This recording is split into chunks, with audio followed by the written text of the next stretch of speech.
Good morning. இன்றைக்கி நம்ம இங்கிலீஷில் என்ன கற்றுக்க போகிறோம் அப்படின்னா, இது வரைக்கும் நம்ம என்ன பார்த்தோம், கடைசியாக பார்த்தது எதுக்காக நீங்கள் இங்கிலீஷ் கற்றுக்குறீங்க அப்படின்னு கேட்டாங்க.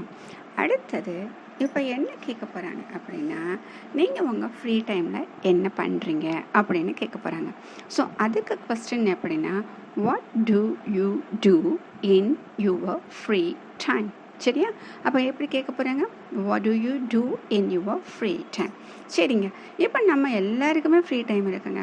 அந்த டயத்தில் ஒவ்வொருத்தங்க ஒவ்வொரு விஷயங்கள் பண்ணுறோம். அப்போ அந்த விஷயங்களை நம்ம எப்படி சொல்ல போகிறோம் அப்படின்னு தான் பார்க்குறது. நிறைய பேர் என்ன சொல்லுவாங்க, எனக்கு ஃப்ரீ டைமே கிடையாதுங்க அப்படின்னு சொல்லுவாங்க.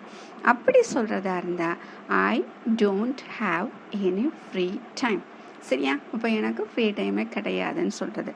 அடுத்தது, என்னங்க நான் எப்போவும் ஃப்ரெண்ட்ஸோடு சுற்றுறது தான், வேறு என்ன பண்ண போகிறேன், அவங்க கூட தான் அதிகமாக டைம் ஸ்பெண்ட் பண்ணுவேன்.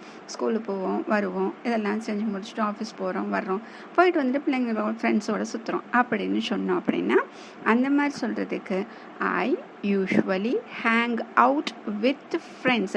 இந்த ஹேங் அவுட் அப்படிங்கிற வார்த்தைக்கு வந்து கொஞ்சம் அர்த்தம் தெரிஞ்சுக்கிட்டோம்னா அடுத்து நம்ம யூஸ் பண்ணுறப்ப நம்ம அதிகமாக யூஸ் பண்ணிக்கலாம்.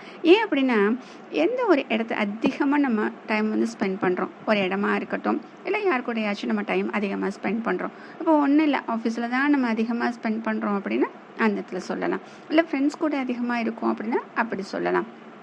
அப்படி சொல்லும் பொழுது இந்த வார்த்தையை நம்ம அதிகமாக யூஸ் பண்ணலாம். அப்போ ஃப்ரீ டயத்தில் என்ன பண்ணுறோம் அப்படின்னா, ஃப்ரீ டயத்தில் என்ன பண்ணுவேன், ஃப்ரெண்ட்ஸ் கூட இருப்பேன். எப்போவுமே நான் ஃப்ரெண்ட்ஸ் கூட தான் இருப்பேன். இது சாதாரணமாக சொல்லக்கூடிய ஒரு விஷயம்.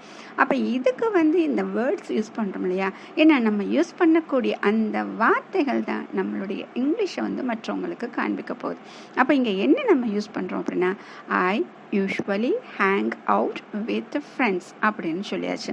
அடுத்தது என்ன பண்ணுவோம், நான் இப்போ தான் வந்து இந்த ஜாகிங், ரன்னிங் அப்போ தாங்க பண்ணுவேன் அப்படின்னு சொல்கிறப்ப அந்த மாதிரிலாம் சொல்லும் பொழுது ஐ கோ ரன்னிங் அ லாட் அப்படின்னு சொல்கிறோம்.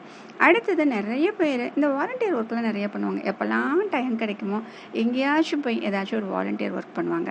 அப்போ அவங்க என்ன சொல்லுவாங்க அப்படின்னா, ஐ டூ வாலண்டியர் ஒர்க். இது எதுவுமே கிடையாது அப்படின்னா என்ன பண்ணுவோம், வீட்டில் ரிலாக்ஸாக உட்காருவோம், புக்கு படிப்போம், அழகாக நம்ம டைம் ஸ்பெண்ட் பண்ணுவோம்.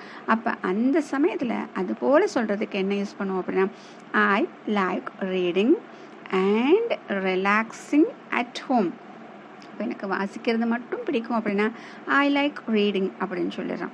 அடுத்து நம்ம என்ன பண்ணுறோம், ரீட் பண்ணிவிட்டு வீட்டில் அப்படியே ரிலாக்ஸாக பண்ணுறோம் இல்லையா, அதனால் இந்த அண்ட் அப்படின்னு ஒன்று சேர்த்துட்டு அப்போ I like reading and relaxing at home அப்படின்னு சொல்கிறோம். ஸோ கொஸ்டின் கேட்டது, what do you do in your free time? நம்ம ஃப்ரீ டைமில் என்ன பண்ணுறோம் அப்படின்னு கேட்குறது. அப்போ ஃபஸ்ட்டு சொன்னது I don't have any free time, எனக்கு ஃப்ரீ டைமே கிடையாது. அடுத்தது, அதிகமாக நான் வந்து என்ன பண்ணுவேன், எனக்கு ஃப்ரீ டைம் கிடச்சிச்சு அப்படின்னா ஃப்ரெண்ட்ஸோடு இருப்பேன். இந்த ஹேங் அவுட்னு இதில் ஒரு வார்த்தையை யூஸ் பண்ண போகிறோம். ஐ usually hang out with friends. இந்த ஹேங் அவுட்டுக்கு என்ன மீனிங் சொன்னோம், யார் கூட அதிகமாக டைம் ஸ்பெண்ட் பண்ணுறோம், இல்லை எந்த இடத்துல அதிகமாக டைம் ஸ்பெண்ட் பண்ணுறோம் அந்த இடத்துக்கு நம்ம வந்து ஹேங் அவுட் யூஸ் பண்ணிக்கலாம்.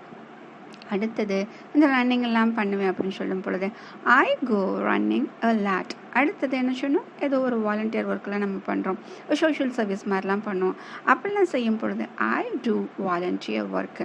அடுத்தது, எல்லாருக்கும் ஒரு பிடிச்ச விஷயங்க புக்கு படிக்கிறது, நல்லா ரிலாக்ஸாக வீட்டில் இருக்கிறது. அப்போ அதுக்கு என்ன சொல்லுவோம், ஐ like reading and relaxing at home. So இன்றைக்கி இந்த கொஸ்டினுக்கு எப்படி ஆன்சர் பண்ணணும் தெரிஞ்சுக்கிட்டோம். ஸோ இதை ஒரு ப்ராக்டிஸ் பண்ணி பார்க்குறோம். தெரிஞ்சவங்க இதை ஒரு ரீகால் பண்ணி பார்க்கலாம். Have a good day, good morning.